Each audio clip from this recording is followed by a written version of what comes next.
Les effets du dérèglement climatique sont là. L'année 2022 a été la plus chaude jamais enregistrée, avec 14,3 degrés de moyenne en France. Entre janvier et février 2023, le territoire métropolitain français a connu sa plus longue sécheresse météorologique jamais enregistrée sur son territoire. Il n'a pas plu pendant 32 jours de suite. Je pense qu'on n'a plus le choix en fait. C'est-à-dire que si on ne s'adapte pas aujourd'hui, ce sera des drames demain. Des drames pour l'accès à l'eau. Cette sécheresse met à rude épreuve l'état des nappes phréatiques. Elles sont pourtant le plus gros réservoir d'eau potable de notre planète. Mais alors comment s'adapter? Avec des aléas climatiques de plus en plus importants, la gestion de l'eau et les conflits d'usage qui y sont liés s'annoncent épineux.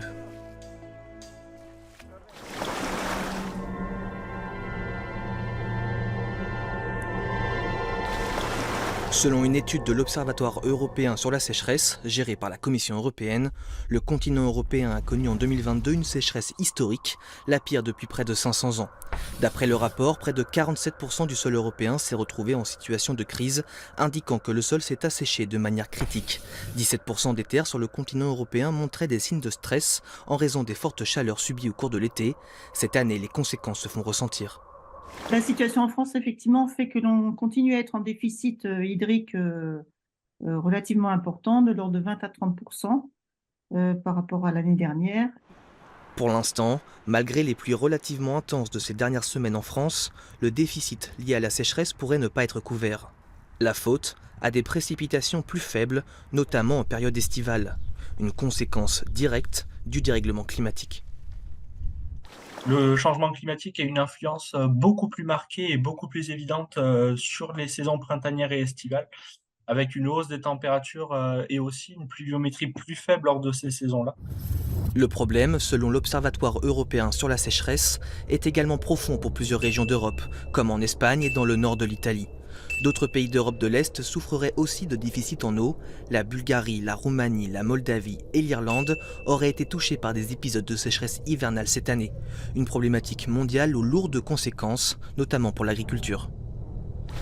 Les conséquences, elles sont multiples, mais elles sont un arrêt de la pousse des différentes cultures, donc des productions amoindries, donc des revenus également amoindris pour les paysannes et les paysans.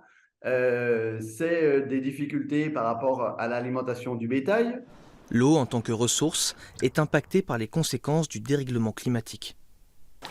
On observe peut-être une légère baisse des précipitations, mais surtout une forte augmentation de ce qu'on appelle l'évapotranspiration, donc l'évaporation et la transpiration par les plantes, liées assez mécaniquement à la hausse des températures, hein.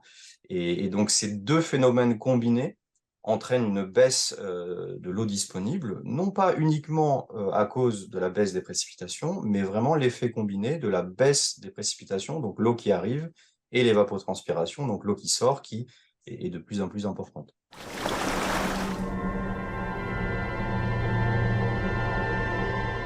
Cette situation hydrique complexe génère des tensions, notamment autour de l'utilisation de l'eau. Ici, à Sainte-Soline, située dans le département des Deux-Sèvres, des milliers de manifestants se sont réunis en mars 2023 dans le but de bloquer le projet de méga-bassine qui représente selon eux une aberration écologique.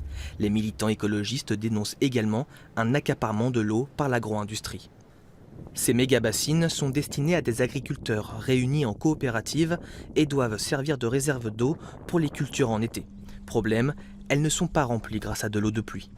Elles vont pomper dans les nappes phréatiques en automne et en hiver pour les remplir en prévision d'une irrigation estivale des cultures agricoles. On passe d'un stockage dans les nappes qui est naturel, qui est gratuit, à un stockage privé et payé en partie par la collectivité, vu qu'elles sont subventionnées à environ 70%. En France, à cause de la sécheresse, toutes les nappes phréatiques seraient en dessous de leur niveau normal et 80% d'entre elles auraient un niveau modérément bas à très bas, selon une étude récente du Bureau des recherches géologiques. Les fragiliser serait donc contre-productif, selon les anti-méga-bassines. les méga-bassines ne sont pas une réponse à la sécheresse, ou si elles le sont, elles le sont de manière très limitée et très court-termiste. C'est-à-dire qu'on ne remet pas en cause le système actuel qui est dépendant de plus en plus à un climat qui se détraque. On ne cherche pas des solutions pour faire évoluer notre système et être justement plus autonome face à ces épisodes de sécheresse qui vont se multiplier.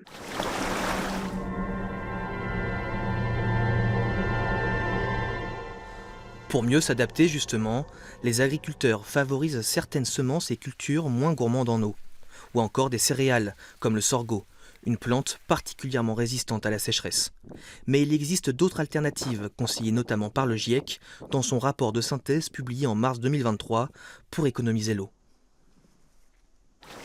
Alors en fait, les alternatives, il y en a de plusieurs types. Alors effectivement, il va y avoir un recours plus massif à l'irrigation. Donc ce qu'il faut faire, c'est d'augmenter vraiment l'infiltration de l'eau dans les sols partout où c'est possible. Et même là, on a un très bel exemple actuellement en Espagne, qui sont en train de remettre tous les systèmes d'irrigation qui avaient été construits par les Arabes au XIe et XIIe siècle, justement pour augmenter significativement le parcours de l'eau dans les territoires. La réutilisation des eaux usées représenterait également une solution d'avenir pour économiser l'eau et s'adapter au changement climatique. En Europe, par exemple, environ 1 milliard de mètres cubes d'eau usée urbaine traitée seraient aujourd'hui réutilisés dans l'Union européenne chaque année, mais l'objectif de la Commission européenne est de multiplier ce chiffre par 6 dans les années à venir. Pour les spécialistes, cette solution est encore trop peu utilisée. Certains pays comme l'Espagne sont plus en avance que d'autres sur les questions d'adaptation. À l'été 2022, le gouvernement espagnol a notamment adopté un plan stratégique censé favoriser le recyclage de l'eau. En termes de l'utilisation de l'eau recyclée, ce qu'on appelle la réhute, pour donner quelques chiffres, en France, l'utilisation de l'eau recyclée en agriculture, ça représente à peu près 1% des ressources d'irrigation, contre 8% en Italie, 14% en Espagne, et c'est une proportion qui peut aller en Israël jusqu'à 90%. L'ONU organise elle aussi son adaptation. Fin mars 2023, à l'issue de la conférence sur l'eau de l'Organisation des Nations Unies à New York, les participants ont adopté un programme d'action qui devra contribuer à accélérer l'accessibilité à une eau propre pour tous d'ici 2030. Un programme d'action qui regroupait des ONG, des représentants des États membres et du secteur privé. Une première depuis 40 ans. Que ce soit pour la santé, l'environnement ou la paix, la gestion de l'eau relève d'un enjeu crucial. L'eau est qualifiée de bien commun le plus précieux par l'ONU. En ce qui concerne l'usage de l'eau et l'adaptabilité à la sécheresse, des changements profonds sont attendus, notamment par les scientifiques, alors que les conséquences du dérèglement climatique pourraient s'intensifier.